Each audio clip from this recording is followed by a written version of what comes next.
Hi friends, welcome to my channel. இன்னைக்கு நம்ம ஆஞ்சநேயர் கோவிலில் செய்கிற ஃபேமஸான நெய் பொங்கல் எப்படி செய்யணும்னு பார்க்கலாம். வாங்க வீடியோக்குள்ளே போகலாம். நான் பச்சரிசி 10 நிமிஷம் ஊற வச்சுருந்தேங்க. அதை கழுவிட்டு சேர்த்துக்கலாம் குக்கரில்.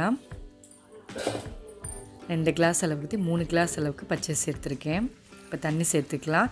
நம்ம ஒரு கிளாஸ்க்கு 4 கிளாஸ் அளவு மொத்தம் 12 கிளாஸ் தண்ணி சேர்த்துக்கலாம். குக்கரை மூடி போட்டு மூடிடலாம். ஒரு 5 விசில் வரட்டும்.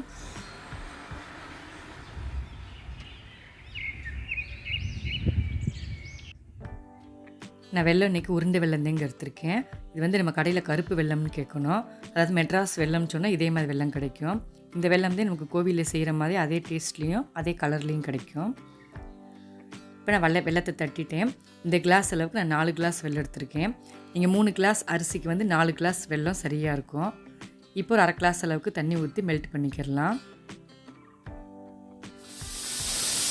இப்போ விசில் வந்துடுச்சு, 5 விசில் வந்துடுச்சு. அடுப்பு ஆஃப் பண்ணிடலாம். ஓப்பன் பண்ணி பார்க்கலாம். சாப்பாடு நல்லா மசிச்சு விட்டுறலாம். நம்ம வெள்ளை கரைச்சல் ஊற்றிட்டோம்னா சாப்பாடு நல்லா மசியாது. இப்போயே நம்ம நல்லா மசிச்சு விட்டுறலாம்.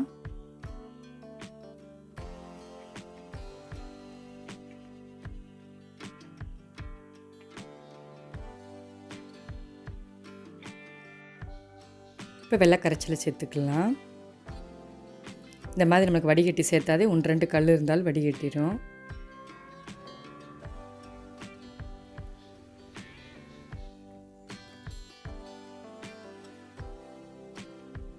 நல்லா மிக்ஸ் பண்ணிக்கிறலாம்.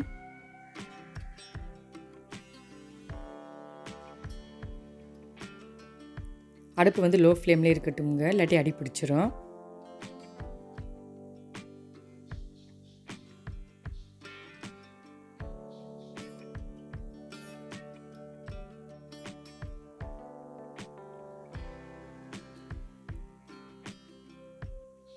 இப்போ நல்லா மிக்ஸ் பண்ணியாச்சு.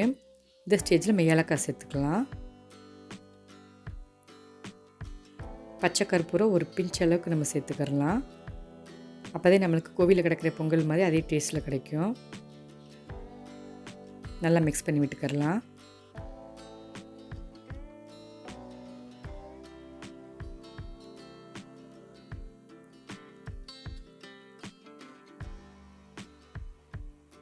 நல்லா மிக்ஸ் பண்ணி அப்படியே ஒரு 5 நிமிஷத்துக்கு அப்படியே லோ ஃப்ளேம்லேயே விட்டுறலாம்.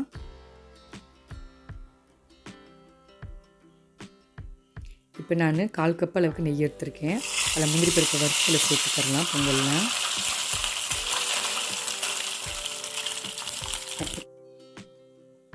சேர்த்தப்பறம் நல்லா மிக்ஸ் பண்ணி விட்டுறலாம்.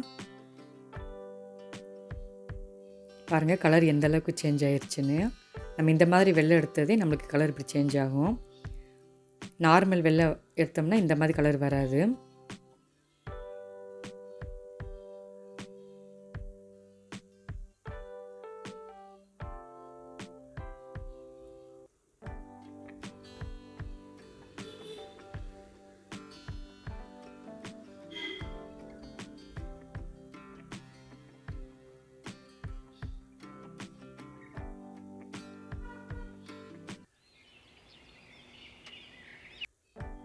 இப்போ பொங்கல் ரெடி ஆயிடுச்சுங்க. இப்படி நம்ம கரண்டியில் எடுத்து விட்டோம்னா அப்படி உழுகணும் கீழே. இது கரெக்டான பக்குவம்.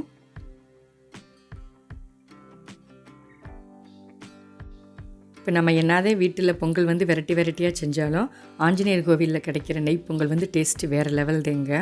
அதை அடிச்சிக்கவே முடியாது. இந்த பொங்கல் நம்மளுக்கு அதே டேஸ்ட்டில் கிடைக்கும். நம்ம பால் பாசிப்பருப்பு எதுவுமே சேர்க்க தேவையில்லை. நான் சொன்ன அளவுகள் மட்டும் செய்யுங்க, கரெக்டாக இருக்கும். அதாவது 3 கிளாஸ் அரிசி எடுத்திங்கன்னா 12 கிளாஸ் தண்ணி சேர்த்துக்கோங்க. வெல்லம் 4 கிளாஸ் சேர்த்துக்கோங்க. இந்த அளவு கரெக்டாக இருக்கும். இந்த மாதிரி ட்ரை பண்ணி பாருங்கள்.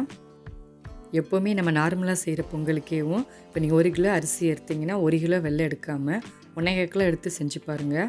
இல்லை 1.5 கிலோ கூட எடுத்துக்கலாம். அப்போ தான் டேஸ்ட் நம்மளுக்கு இன்னும் நல்லாயிருக்கும்.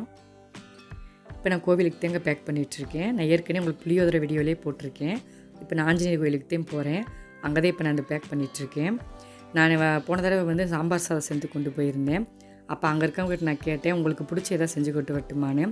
அப்போ தான் அவங்க சொன்னாங்க, இந்த மாதிரி உள்ளே பொங்கச்சோறு கொடுக்குறாங்க, அதை எங்களுக்கு யாரும் வெளியே தர மாட்டாங்கம்மா, நீங்கள் அது மாதிரி வேணால் செஞ்சு கொண்டுக்குவாங்கன்னாங்க. சரி அதனால தான் நான் இந்த மாதிரி பேக் பண்ணி கொண்டு போயிட்டுருக்கேன் அவங்களுக்கு. அப்படியே அவங்களுக்கும் சேர்த்து பக்கத்தில் கடைகள்லாம் போட்டிருக்காங்க, அவங்களும் சேர்த்து கொண்டு வர சொன்னாங்க. நீங்கள் இந்த மாதிரி செஞ்சீங்கன்னா பாவம் வெளியே இருக்கவங்களும் சேர்த்து செஞ்சு போய் கொடுங்க. ஏன்னா நம்ம எப்போவுமே கோவிலில் நேர்த்திக்கடன் செலுத்துகிறோம்னா நம்ம உள்ளேயே செஞ்சு உள்ளேயே கொடுத்துட்டு வந்துடுவோம் சாமி கும்பிட்ற பக்தர்களுக்கு. நம்ம ஆஞ்சநேயர் கோயிலில் நேர்த்திக்கடன் செலுத்துறதுக்காக நம்ம 600 கட்டி பொங்கல் செய்ய சொல்லுவோம். அவங்க செஞ்சு கொடுப்பாங்க, நம்ம உள்ளே கொடுத்துட்டு வந்துடுவோம். நானும் பார்க்க மேக்ஸிமம் உள்ளதையும் கொடுத்துருக்கோம், வெளியில் வந்து நான் கொடுத்து பார்த்ததில்ல. இனிமேல் நீங்கள் யாராச்சும் அப்படி செஞ்சு கொடுக்குறதா இருந்தால் தயவு செஞ்சு வெளியில் இருக்கவங்களுக்கு கொஞ்சம் போய் கொடுங்க. அதே மாதிரி இப்போ சாய்பாபா கோயிலுமேவும் உங்களுக்கு ஏதாச்சும் நேர்த்திக்கடன் நிறைவேற்றணும்னா 3500 பணம் கட்ட சொல்லுவாங்க. சாப்பாடு செஞ்சு அவங்களே எல்லாத்துக்கும் கொடுத்துருவாங்க. கோவிலுக்கு போகிற நம்ம எல்லாருமே மேக்ஸிமம் சாப்பிட்டுட்டே போகிறோம். நம்ம வயிறு பசிக்காக வாங்கி சாப்பிட போகிறதில்ல, ஒரு பிரசாதமாகத்தே வாங்கி சாப்பிடுவோம். அதே இதை நம்ம கோவிலில் வேண்டிக்கிட்டு நம்ம ஆசிரமத்தில் இருக்க பிள்ளைகளுக்கு ஒரு 3500 பணத்தை கட்டிட்டோம்னா அவங்களே சமைச்சு அந்த பிள்ளைகளுக்கு கொடுத்துருவாங்க. கிட்டத்தட்ட ஒரு 120 பிள்ளைங்க வயிறார சாப்பிடுவாங்க. இது உங்களுக்கு யூஸ்ஃபுல்லாக இருக்குது, இந்த வீடியோ உங்களோட ஷேர் பண்ணியிருக்கேன். ஓகே ஃப்ரெண்ட்ஸ், இந்த வீடியோ உங்களுக்கு பிடிச்சிருந்தால் லைக் பண்ணுங்கள், ஷேர் பண்ணுங்கள், சப்ஸ்கிரைப் பண்ணுங்கள். ட்ரை பண்ணி பார்த்து உங்கள் கமெண்ட்டை சொல்லுங்கள். தேங்க்யூ ஃபார் வாட்சிங்.